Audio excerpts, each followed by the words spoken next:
اب ایک ضروری بات جو ان وظائف کے متعلق میں آپ کی خدمت میں عرض کرنا چاہتا ہوں وہ یہ ہے کہ یہ جو وظائف ہم کرتے ہیں، قرآن کریم کی آیات پڑھتے ہیں یا احادیث سے منقول وظائف پڑھتے ہیں یا اولیاء اللہ کے بتائے ہوئے نیک اعمال پڑھتے ہیں، تو اس کو پڑھنے کے لیے چند ضروری باتیں یاد رکھیں کہ یہ جو وظائف ہیں یہ جائز ضرورتوں کے لیے پڑھے جائیں اور نیت نیک ہو، اچھی نیت ہو، آزمائش کی غرض سے نہ پڑھے کہ بندہ آزمائے کہ اس سے مجھے فائدہ ہوگا یا نہیں فائدہ ہوگا، بلکہ اللہ کی ذات پر یقین ہو اور مکمل بھروسہ ہو۔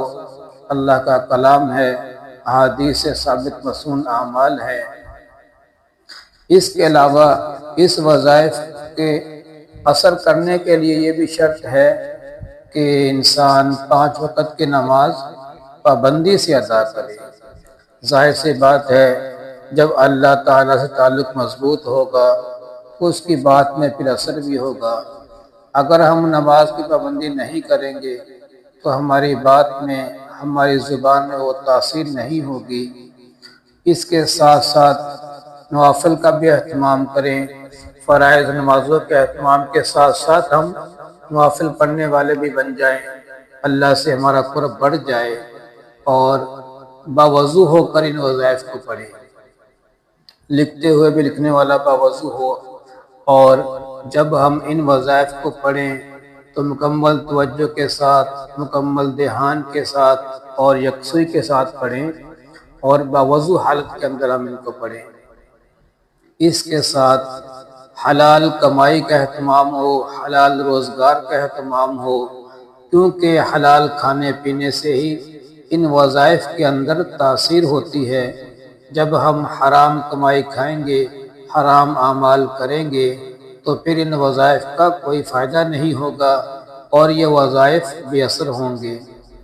اس کے ساتھ جس طرح جسمانی علاج معالجے کے اندر ہمیں بعض اوقات کچھ وقت لگ جاتا ہے، کچھ تاخیر ہو جاتی ہے، اسی طرح ان روحانی علاج معالجے کے لیے بھی کچھ وقت لگ سکتا ہے، بعض اوقات کچھ تاخیر بھی ہو جاتی ہے، لیکن اللہ کی ذات سے نا امید مت ہوں، وظائف جاری رکھیں، انشاءاللہ کامیابی حاصل ہوگی۔ اور طہارت و صفائی کا خاص اہتمام کریں، جسم صاف ستھرا ہو، کپڑے لباس صاف ستھرا ہو، خوشبو کا استعمال کیا جائے تو بہت اچھی بات ہے، کیونکہ خوشبو کے استعمال سے وظائف کے اندر تاثیر بڑھ جاتی ہے، کیونکہ روحانی عمل ایک نور ہے اور جو نور ہے وہ صفائی و ستھرائی کو چاہتا ہے، اور نور گندگی اور میل کچیل سے دور بھاگتا ہے۔ اسی طرح جلدی مقصد کے حصول کے لیے ان وظائف کو پڑھنے کے ساتھ ساتھ صدقہ جاریہ بھی کریں، صدقہ خیرات بھی کریں، دوسروں کے ساتھ بھلائی اور خیر خواہی کا عمل بھی کریں، تو یہ وظائف انشاءاللہ تاثیر رکھیں گے اور ان کے پڑھنے والے کی مرادیں، ان کے پڑھنے والے کی ضروریات انشاءاللہ جلد پوری ہوں گی۔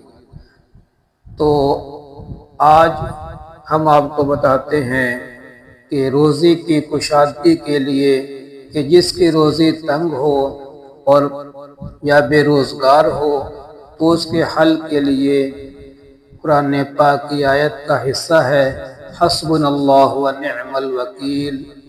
پھر سن لیں، حسبنا اللہ ونعم الوکیل کافی مشہور آیت ہے، آپ سنتے رہتے ہوں گے۔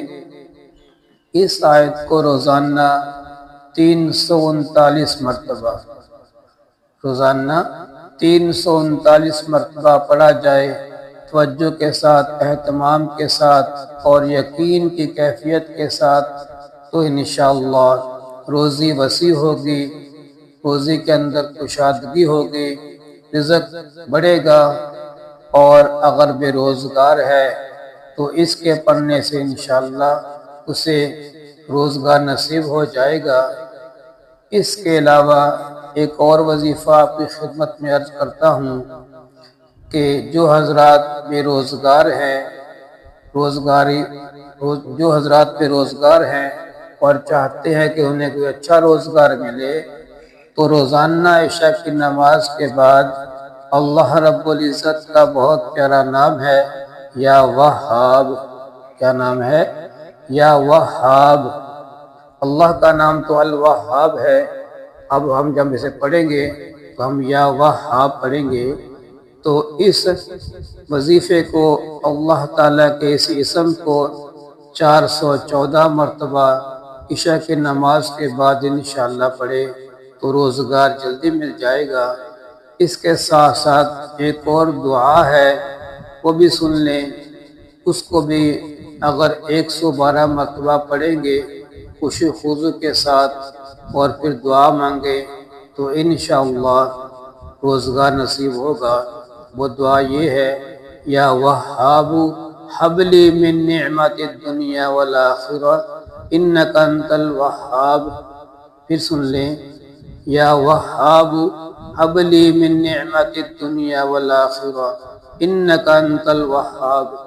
اس دعا کے ٹکڑے کو 112 مرتبہ پڑھیں، پھر اللہ تعالیٰ سے خشوع و خضوع کے ساتھ دعا مانگے تو انشاءاللہ اللہ تعالیٰ غیب سے روزی کا بندوبست فرما دیں گے۔